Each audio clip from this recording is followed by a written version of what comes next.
1966, China. During the Cultural Revolution Beijing, a crowd shouts to strike down all the counter-revolutionists.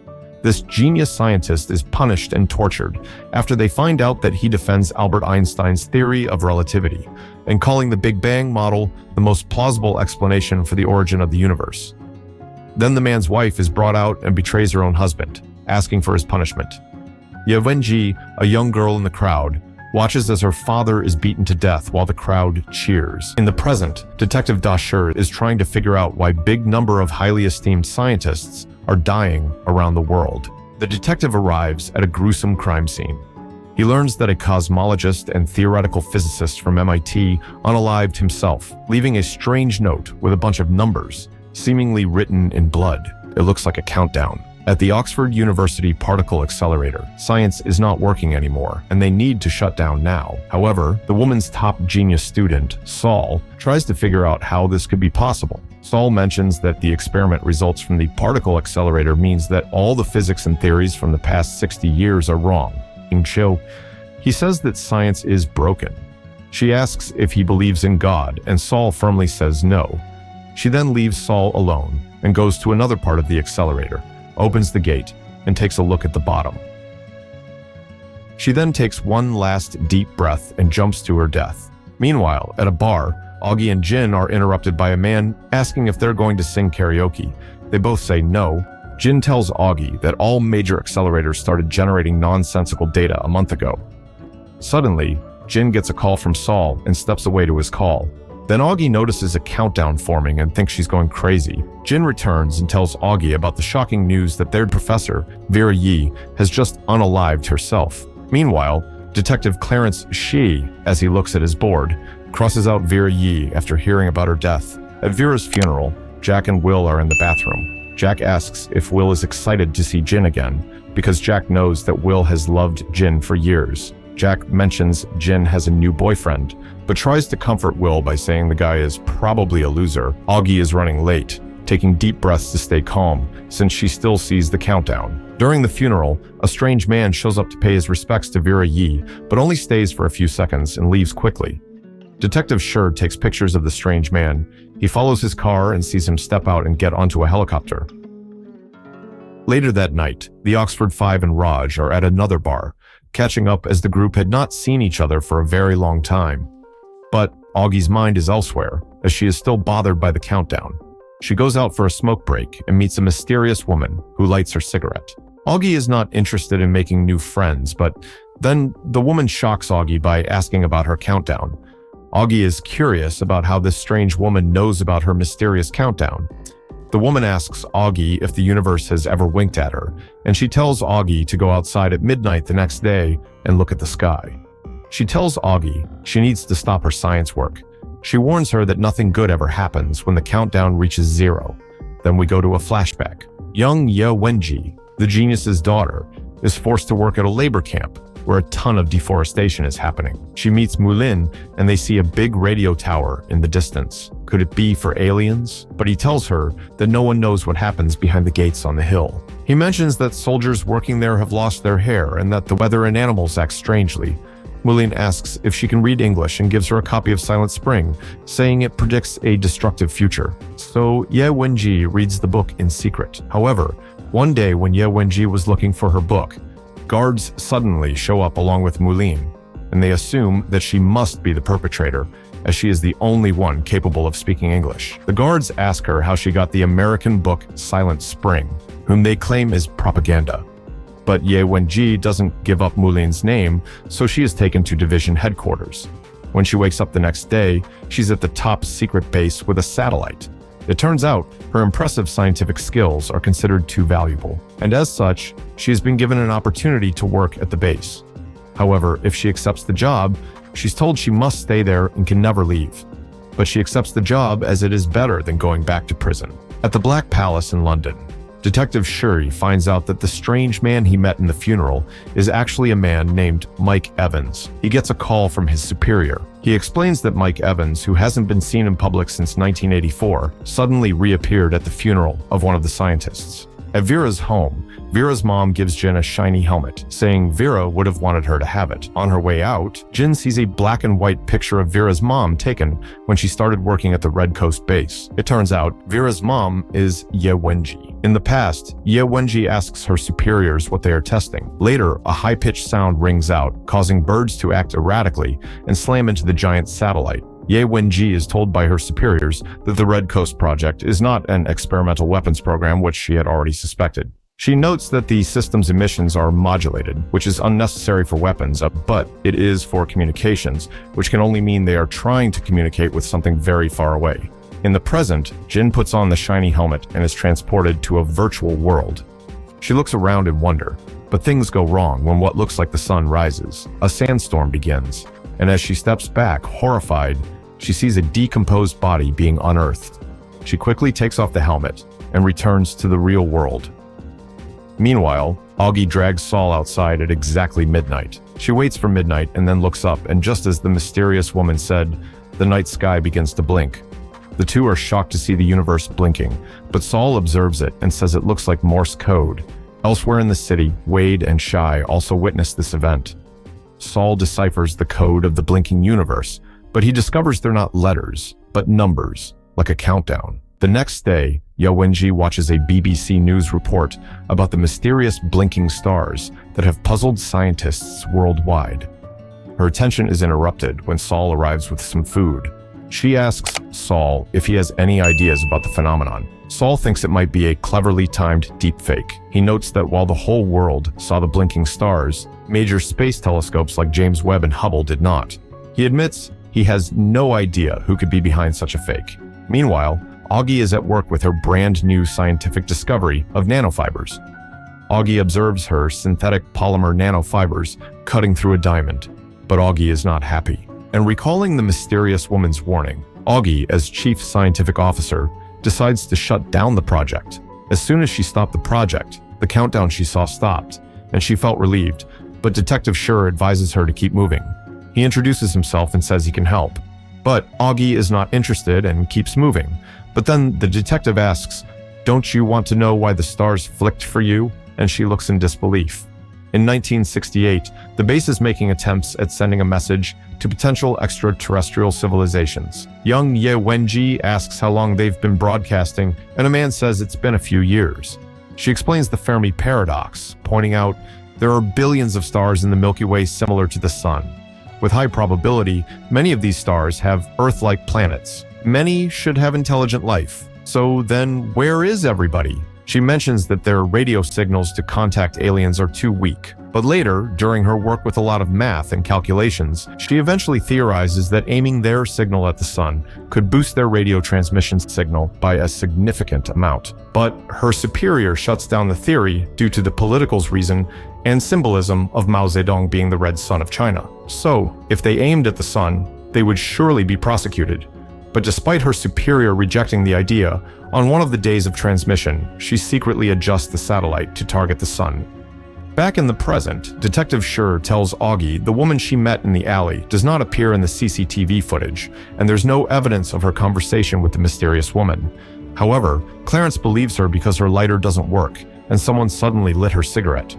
But the footage has been expertly erased. He tells her that the countdown Augie saw was experienced by others too, and that all those scientists ended up the same way. They either quit their work or they unalived themselves. Jin tries to contact Augie, who hasn't responded. She puts on the shiny helmet again and enters a virtual world. She enters level 1, meeting the Count of the West and the little girl whose name is Follower.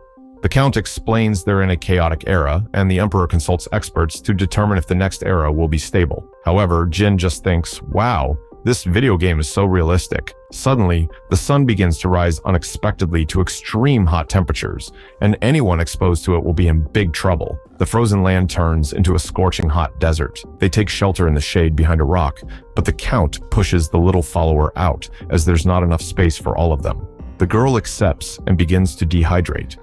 But when the intensity of the sun finally diminishes, the man explains that she's not dead, and that she can be brought back in a period of stable era where they can rehydrate. Don't worry, Jin is just as confused as to what the heck is going on in this game. Jin exits the game and later shows his friend Jack the helmet. He tries it on. Feeling the virtual world's realism, Jack is amazed, but a woman attacks him with a sword, saying he wasn't invited. It turns out Jack cannot play the game right now because this helmet now belongs to Jin. Later, when Jack arrives to his house, he finds a package with a helmet like Jin's and an invitation to play. So Jack puts on the helmet, and in the virtual world, he meets Sir Thomas More and the little girl, follow her once again, and Jack goes on to play level 1, just as Jin did. Meanwhile, Will gives a lecture about the many worlds theory, suggesting infinite versions of themselves exist in the multiverse, where consciousness could continue after death in another world.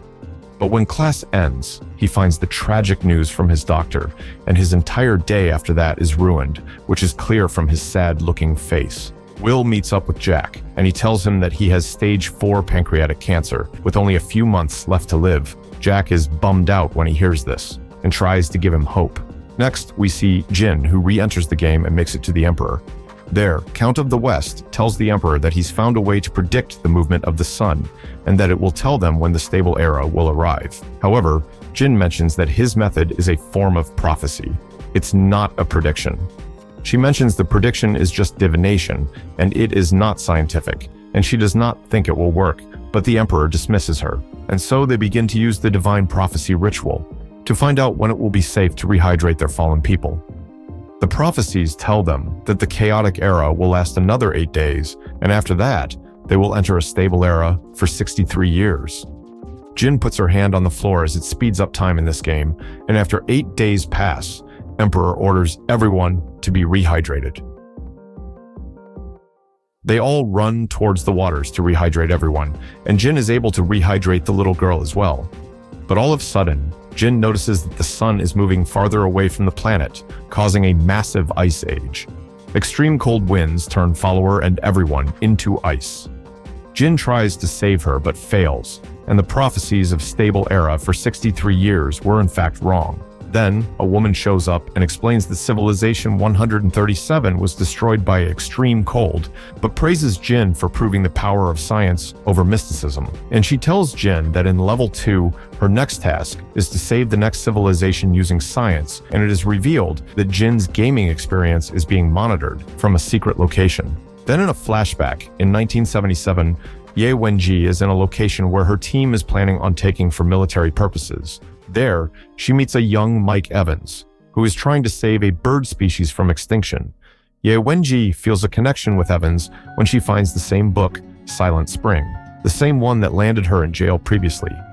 Ye Wenjie finds out that she and Mike Evans have the same worldviews, and she tells him she will try her best to convince the military to not take this land. Before she leaves Evans, she quickly mentions to him, in nature, nothing exists alone. In this same place, Ye Wenjie also encounters a former Red Guard who killed her father. She tells Ye Wenjie she doesn't regret killing her father, and she does not repent. Then, in the next scene, Ye Wenjie is working up at the base, but suddenly, she hears a signal coming in. Radio waves showed on the transmitter. Could it be? Ye Wenjie thought. So she gets to work and begins to decode the radio signal received. When she decodes it, she sees a message on the screen saying, "Do not answer. Do not answer. Do not answer. I am a pacifist in this world. You are lucky that I am the first to receive your message. I am warning you. Do not answer. If you respond, we will come. Your world will be conquered. Do not answer." Then Ye Wenjie goes outside and looks far away into the sky. She takes a deep thought and then comes back inside to turn on all the devices. She aims the satellite at the sun and begins to write a message, which said, "Come, we cannot save ourselves. I will help you conquer this world." Then she presses the button. At CERN in Switzerland, Detective Schur and his partner arrive to investigate a series of unsettling incidents. His partner mentions that in the past month, there's been 30 scientists found dead. During their investigation, Schur and his partner find one of the shiny helmets like those Jin and Jack have. Meanwhile, the Oxford Five are discussing the latest death. Will asks Augie if she still sees the mysterious number, and she says it's gone, along with her career. While heading back from the bathroom, Augie ends up in Jack's room and finds his helmet. She tries it on and is attacked by the sword lady just as Jack was, and before killing her, she says she wasn't invited. Scared, she runs downstairs, confronting Jack about the helmet. Jin and Jack admit to playing the game. Saul connects the dots, suggesting the blinking stars. Augie's countdown and the video game are all part of indistinguishable virtual realities. Augie asks Jin and Jack to stop playing, and Jin agrees, but secretly continues playing with Jack later that night. Jin had done a bunch of homework before beginning level 2 and was confident she found the answer. She believed the objective of the game was to figure out and predict the movements of the sun. Inside the game, now in level 2, Jin and Jack meet Follower, who warns them to hurry as the Pope is about to make his decision. Follower surprises Jin by revealing she remembers all her past deaths. Jin tells Pope Gregory III about her observations of the sun, suggesting their planet is part of a 3-body star system, causing chaotic and stable eras. The Pope rejects her explanation and orders Jin and Jack to be burned. Suddenly, Follower arrives on a flaming horse, declaring the world is ending as 3 suns appear in the sky. Jin and Jack survive because they were correct, and they witness the 3 suns. Then a woman walks towards them and informs them that civilization 152 was destroyed by a trisolar day. But the woman informs them that they will now advance to level 3, since they figured out that the planet is a part of a 3-body star. Then we cut to Wade, where he examines the helmet detective Schur found. Schur explains that while they couldn't get it to work, they identified components like a retinal scanner, oxygen meter, and brainwave sensor. Someone is collecting a heap of biometric data. Wade deduces that while someone's playing the game, another at the other end is playing that someone, which means it's a recruitment tool. Jack and Jin play the game and find themselves in Xanadu. They meet Follower, who warns Jin that she is running out of chances and soon the world will end for good. Jack and Jin meet the Great Khan, but Jin tells him that predicting the movements of the 3 suns is impossible to solve. However, the 2 other participants, whom are Sir Isaac Newton and Professor Turing, propose to the Great Khan their plan to solve the 3-body problem. They have developed a science called calculus to predict the movement of the suns, and the calculations are performed by the great human abacus that consists of 30 million soldiers. Isaac Newton gives his prediction to the Great Khan, but Jin tells the 2 players that their calculations won't hold up in the long run. The Great Khan orders his soldiers to boil Jack and Jin. Jin speeds up time to prove to the Khan that she is right and that the 2 other players are wrong. The Great Khan sees as the 3 suns align and eclipse one another. It's a syzygy that causes the planet to be under the gravitational force of all 3 suns. Everyone gets lifted from the ground and torn apart. Jin is unable to save Follower, and she realizes that their goal isn't solving the 3-body problem, but to save people and help them survive. Then the woman shows up and praises them as they correctly determine their true purpose in the game. So she invites them to level 4. It turns out, Mr. Evans is behind the recruitment tool and has been watching Jin and Jack all along. Felix informs Evans about the 2 new candidates and how Jin has grown fond of the little girl Follower, and Mike Evans decides they are worthy in joining their team. Evan then speaks to someone that he refers to as his lord by radio and tells them the tale of Hansel and Gretel. He is teaching them about humanity and fear. The Lord claims that for them, fear is something they experience as one. They believe that Evans ceased to be afraid as he contacted another planet. But Evans explains that Ye Wenjie was the one who contacted them, and she is the fearless one. The alien being tells Evans that a lack of fear leads a species to extinction, and that humanity must learn to fear again. Evans agrees with his lord and promises to teach them. So Mike Evans betrayed humanity too. In the next scene, Jin gets an invitation to a place, so she and Jack head there. Tatiana welcomes them and congratulates them for being the only 2 people in the UK to make it this far. She explains how they've been so impressed by their work, as Jin figured out that the homeworld was part of a 3-body system, and that what mattered is not the planet, but its people. She asks them to start playing level 4. Jack and Jin find themselves in a wasteland. The woman Sofan and Follower welcome them. The woman then tells and reveals that they are an advanced species of aliens, and she tells Jin and Jack that there's no solution to the 3-body problem. Follower speeds up time through millennia and shows them how no computer can predict the behavior of 3 bodies indefinitely. If you are confused, she's basically saying that their alien species live in a planet orbited by 3 suns, and it is pure chaos. With 3 suns in the sky, every civilization ends in chaos. There will eventually be a cataclysm from which they cannot recover. Their planet will be ripped in half or pulled into one of the suns or expelled into space forever. Since they know their planet is doomed, they need to flee and find a new home. When they received the invitation to Earth, they knew their destination. Sofan explains that they built an interstellar fleet of 1,000 ships as their final hope of civilization, number 9,478. She explains that they're on the way to Earth as she speaks. Follower asks Jack and Jin if humans will welcome them, because without their help, they won't make it. Jack and Jin take off the VR helmets, and Tatiana reveals that they call the aliens Santi, and the first person to make contact with them was from China. She explains Santi Ren means three-body people in Chinese. The Santi are coming to Earth from an unstable three-body star system 4 light years away. The aliens designed the VR technology in the game to share their story with the humans. Jack thinks it's all a scam and leaves. Jin stays and learns that Tatiana and the others are holding a summit for Jin and the other level 4 champions from around the world to welcome them to the organization. Later that night, when Jack arrives back home, he finds Tatiana in one of the rooms. He warns her that there are cameras in every room. She attacks him and says that all he had to do was keep playing. She then makes herself invisible to the CCTV footage. In London, 1982, Ye Wenjie and Mike Evans meet once again since their last encounter on the desolated land. She then tells him about what she did on the hilltop and tells Evans, in nature, nothing exists alone. Augie and Jin watch the video footage of Jack getting killed. Shai and Wade believe Tatiana is the one who killed him, and maybe she erased herself from the footage. Wade mentions how strange it is that there are 5 geniuses recruited to Oxford, but now their Professor Viri and Jack are dead. He adds that it's also interesting that they want Augie to stop work, but they want Jin to work for them. Wade suggests Jin attend the summit and help him catch the culprit who murdered Jack. Later, Shai found Mike Evans and shares the good news with Wade. Evans is living on an oil tanker with 1,000 people. The tanker is called Judgment Day.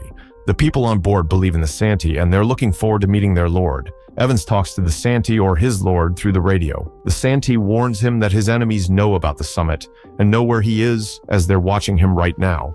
The lord assures him that nothing will happen to him. Mike Evans then reads the Santi, the Little Red Riding Hood story. Evans realizes that the Santi don't lie and that they communicate through thought. Evans promises to help the aliens understand them better. The Lord then announces that they need to consider this as a liar cannot be trusted and that aliens cannot coexist with liars. The Lord says, "We are afraid of you." Then they go silent. So I guess that means the Lord will not protect them anymore. Later at night, Jin is on her way to the summit meeting. A person in a suit runs a retinal scan on Jin, then drives her to the summit. Jin asks questions about the event, but all they say is that the Lord will take care of them all. They reach a warehouse packed with people. Tatiana welcomes her and apologizes about Jack. Suddenly, it was time for the founder to step up on stage. It turns out the founder of the movement is Ye Wenjie. She welcomes Jin in Mandarin Chinese. Ye Wenjie says that when she was a young woman, she saw her country torn apart and her family destroyed. She saw human beings cut each other to pieces, all in the name of progress. Now, humanity continues to destroy each other and the world around them. She believes that the Santi are now coming to share their knowledge with them and teach them how to survive and thrive. But it will take them 4 centuries to arrive. Now, it's up to them and their children to prepare the world for their arrival and prepare their descendants to welcome them. Ye Wenjie promises to give the Santi the earth as a gift, so they can do with it what humans could not. Just then, the cops storm the place. Thanks to Jin, the police were able to track down the meeting and detain everybody. Ye Wenjie orders her people not to resist, as what's happening is their lord's will. The cops then zip-tie people. Tatiana notices as Jin is getting escorted out, so she shoots the cop. A gunfight ensues and several people get shot. Jin falls and Tatiana is about to shoot her, but Shur steps in and saves her. Jin is escorted to safety, while Ye Wenjie is apprehended. However, Tatiana is able to sneak out of the building alive. Then we get a flashback to 1984 North Atlantic Ocean.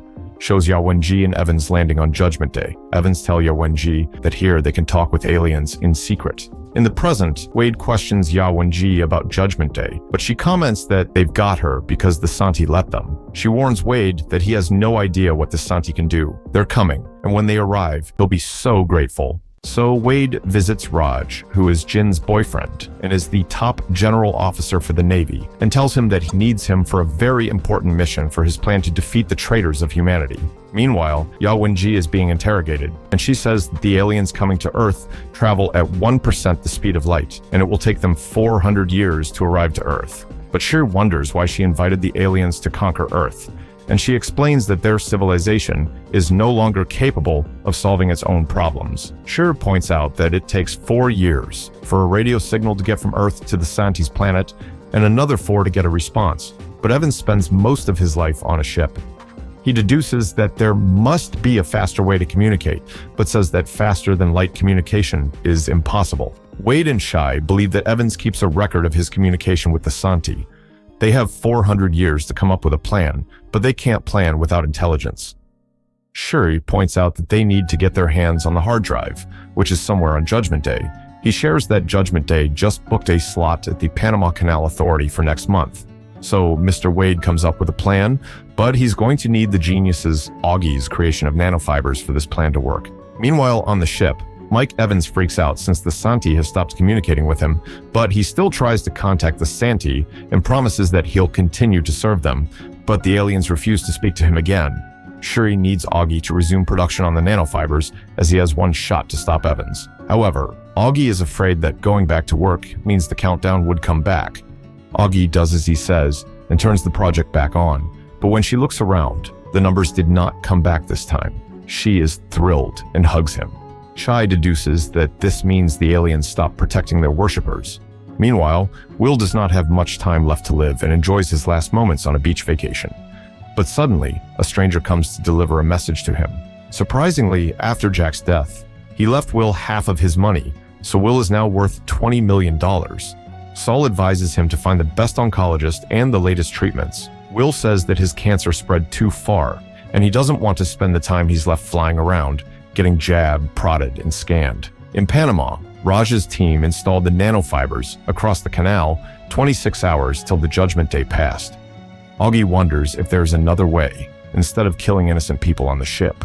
But Wade reminds her that what's important to the human race is defeating an enemy coming to their world to take it for themselves. The next day, Judgment Day had arrived, and Team Humans were ready to strike the alien worshippers down.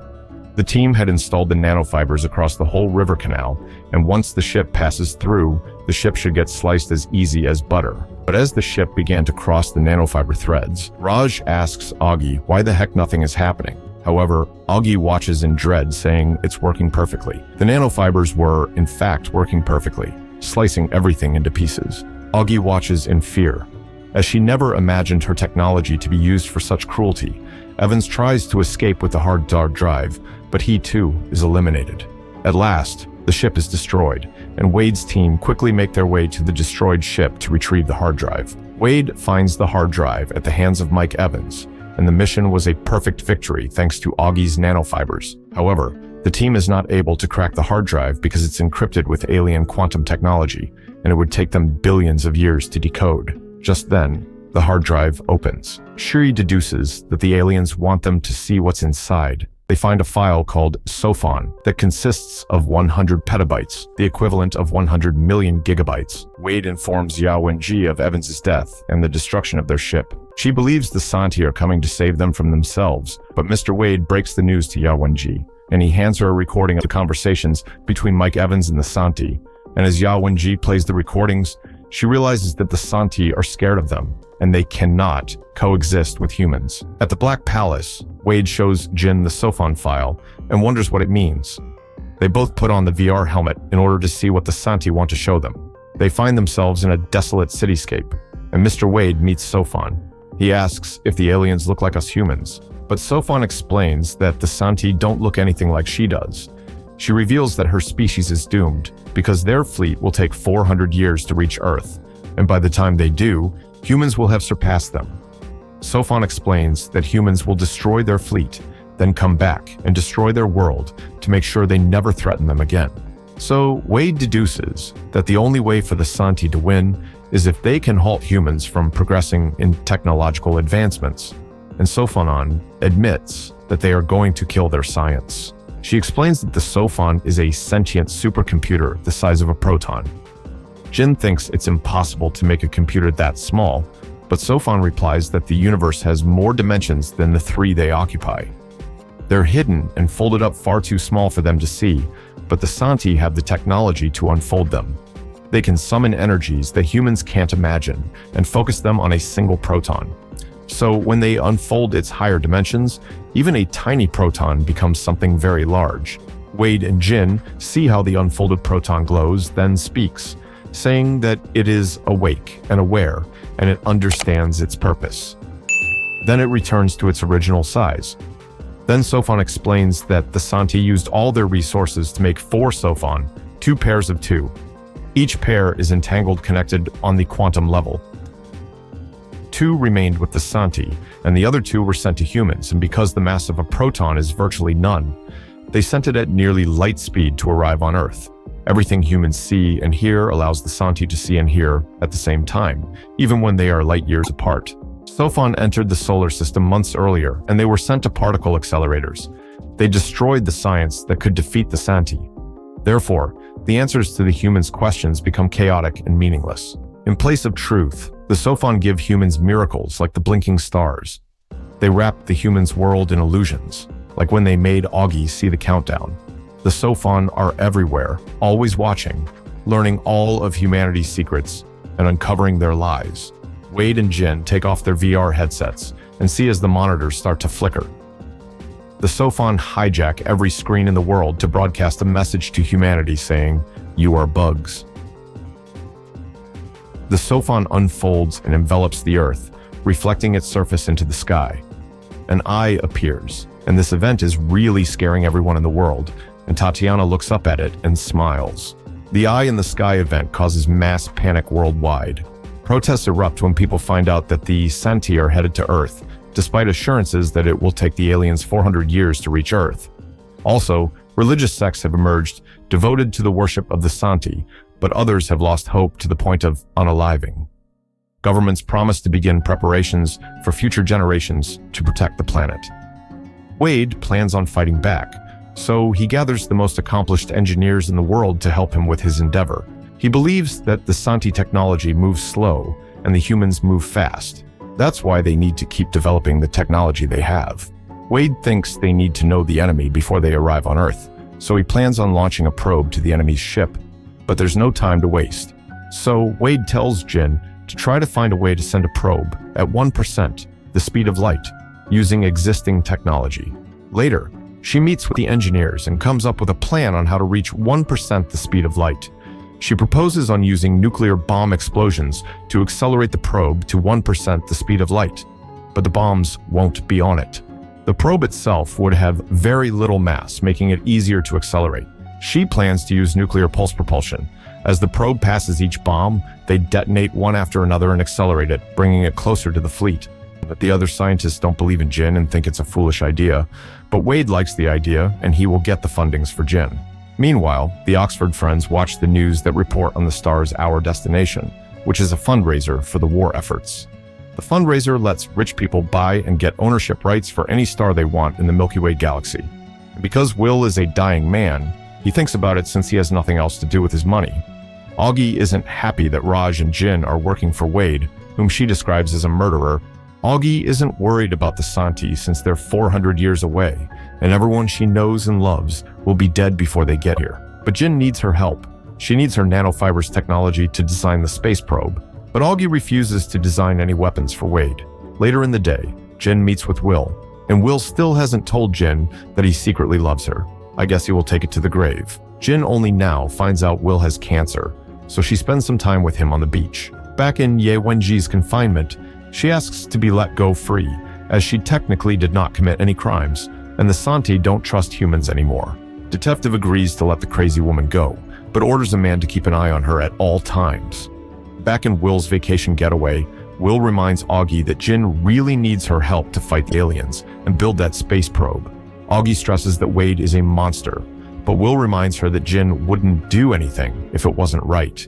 He knows that she must do it for the greater good. Augie listens to him.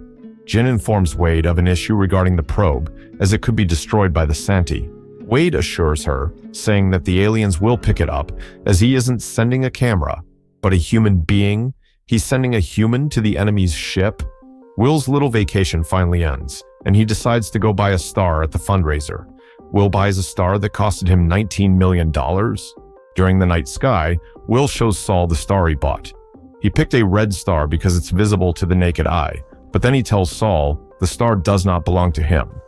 Will tells Saul that he bought the star for Jin, and Saul tells Will, "Do just go and tell her you like her." Will says no, and he makes sure Saul promised that he won't tell Jin that it was him who bought her the star. Saul agrees and goes back inside, but suddenly he hears Will fall to the ground. Will had fainted. Saul quickly rushes to help him and get him to the hospital. The next day, Jin is on a call with Will, and they learn he is doing well. Then Jin suddenly receives a box that contained the certificate for her new star. She thinks that either a crazy rich person bought it for her or someone is messing with her. Jin and Wade discuss the staircase probe project with the scientists. They explain that by traveling 1% of light speed, it will take 200 years for the staircase probe to reach the Santi fleet, and the probe's occupant will die by then. But Dr. Demikov had a solution to this problem because he managed to put a chimp called Kolya into hibernation for a month. He believes that if it works for Kolya, it will work for a person. However, when he brings Kolya out, the chimp eats a banana and vomits. Jin learns that Mr. Wade is planning to use the hibernation technology to stay alive for the next 400 years, so he can meet the aliens. Augie informs Jin that she is working on the probe sail. It's a nanofiber weave that is a lot more complicated to make, but she'll get it done because she's a genius. However, to reach 1% light speed, they needed 1,000 nuclear bombs, but Wade tells them they are only getting 300 for the project. So Wade comes up with a new plan. Instead of sending a human, he proposes sending a brain.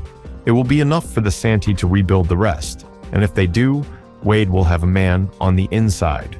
Wade knows that the aliens are listening to the humans' conversation right now, so he challenges the Santi to get their hands on a brain if they want to understand humanity. He promises to send them someone smart, someone who knows about physics, chemistry, and rocket science. He tells Jin and Augie that their friend Will fits the description. If the Santi find him, he can learn about things they wouldn't know otherwise. But Augie is disgusted by the idea of sacrificing and sending their best friend's brain to space. Suddenly, while Wade argues with Augie, he has an epiphany of a master plan. He remembers that the aliens are always watching and listening to their every move. But there is one thing that they cannot see or hear, and that is a human's thought. So later that day, he comes up with a project called the Wall Facer and makes a call that is going to require the whole world's participation. At the hospital, Jin tells Will about the staircase project. Jin says he doesn't have to do it and that they will find someone else. But Will realizes that he's the only candidate for this mission and that they have no one else. So Will takes one big look into Jin's eyes. Will knows he doesn't have much time left, and he finally says, "I love you" to Jin, and says he will take part in the project. Meanwhile, Ye Wenjie is now out of jail, feeling a bit guilty on how she betrayed humanity. She makes a call to Saul, saying there's something important she needs to tell him. When Ye Wenjie meets with Saul, she tells him a cryptic riddle that she believes could be the one way for humans to defeat the aliens. However, Ye Wenjie did not tell Saul the purpose of the riddle and left him in the dark, so Saul does not understand that the riddle had anything to do with aliens. Meanwhile, at Tatiana's trailer, the aliens suddenly break silence to speak to Tatiana. Tatiana thought the Santi were done speaking to them, but Sofan says they were done speaking to Evans, but they're not done speaking to her, and they need her.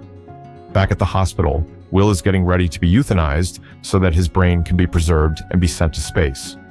Wade informs Jin that the nuclear bombs will be in place in a few weeks. The staircase space mission will start soon, and they'll be ready to send Will on his journey. But then, Wade asks if she has thanked Will yet for giving her the star. Mr. Wade had just unknowingly spilled the secret to Jin. Jean, shocked by this, leaves immediately hoping she can get to see Will one last time. She runs to the hospital as fast as she can.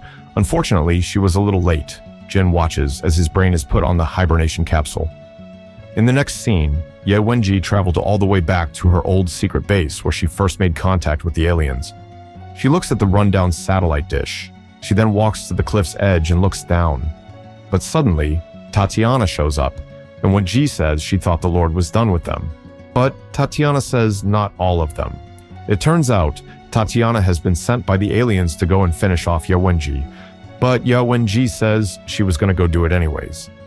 But Tatiana won't let Wenjie jump and go out in such a painful way.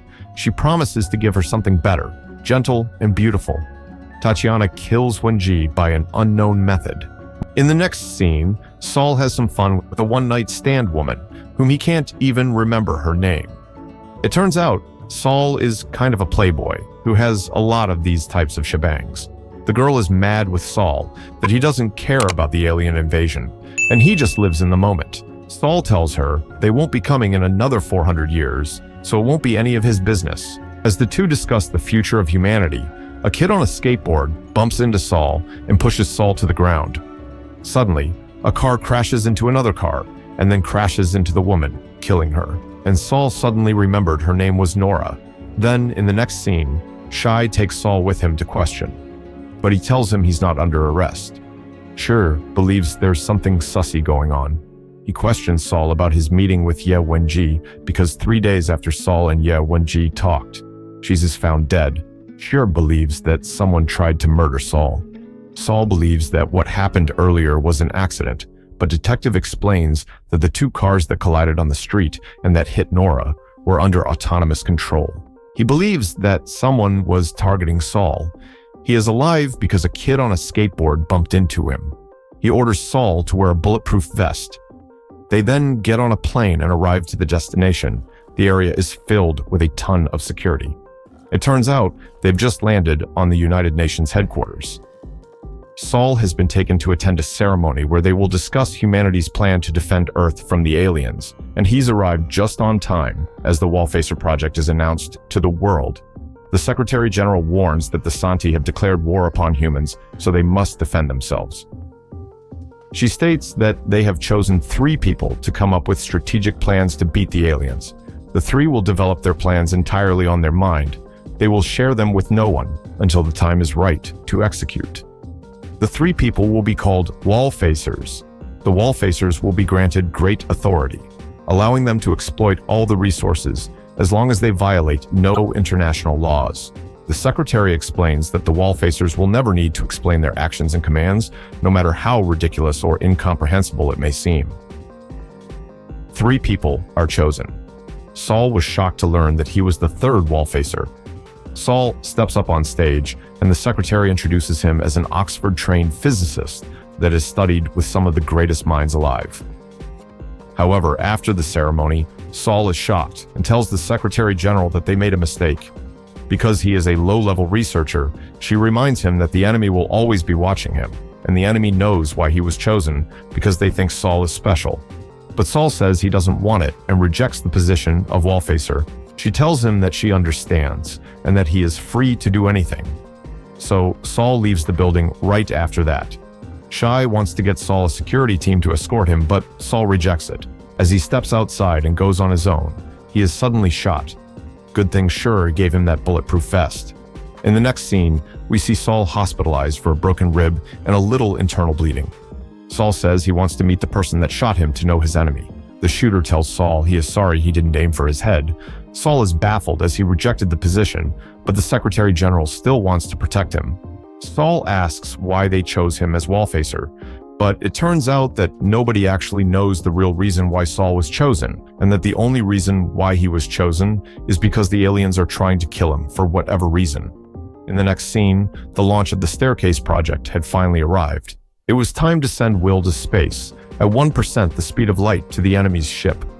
Jin watches with a gripping tension in her hands as the rocket initiates liftoff. Saul goes to see Jin on the launch of the Staircase project, and they watch as the rocket successfully makes it into outer space.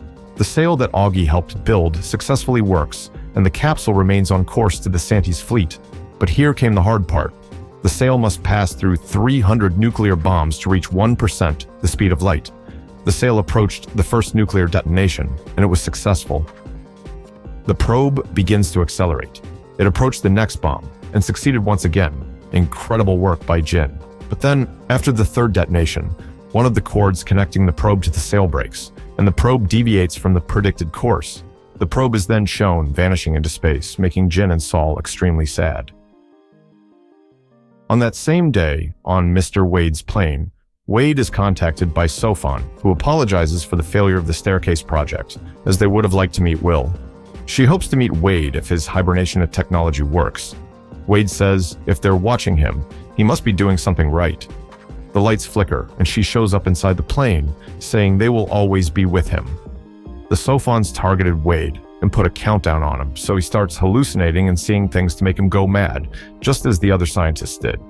Meanwhile, Saul and Jin are bummed out. Then, Detective shows up and notices their defeated faces, so he tries to cheer them up by taking them for a drive. They reach a place filled with cicadas.